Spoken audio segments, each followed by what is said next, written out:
And the final piece to building yourself a brand new container is focusing on your state. What I mean by that is the frequency that you live on. I used to live in two states, dread and worry. I used to think the sky was falling. I'd wake up every day.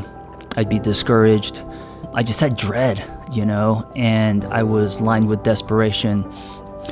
And that state of dread and worry and hopelessness, that put me into a chasing state instead of an attracting state.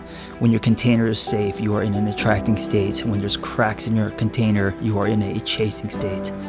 So what frequency do you default to? Because you don't just naturally jump to a higher frequency. It takes work, it takes intention, it takes a choice. And some days it's really hard. So some higher frequencies: gratitude, love, joy, hope, optimism, creativity. That's one of my favorite. Curiosity.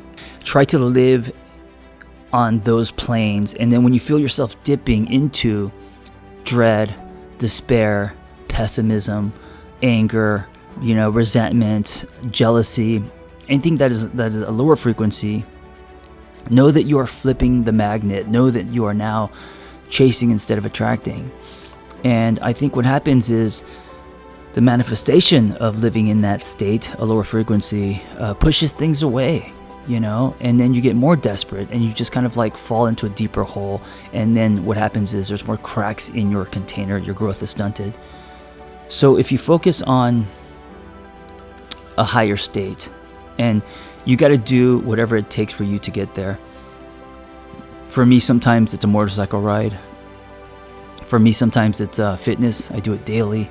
For me, sometimes it's quiet time, or a donut, or rubbing one out, or whatever it takes for you to drop into your body and be on a state of all the higher frequencies. And when you do that for a long time, there's an internal shift that happens, and then it ripples outward. And then I think you meet the people you're supposed to meet, and stars line up and opportunities form. And what happens is now you start to live a life from the inside out instead of the outside in.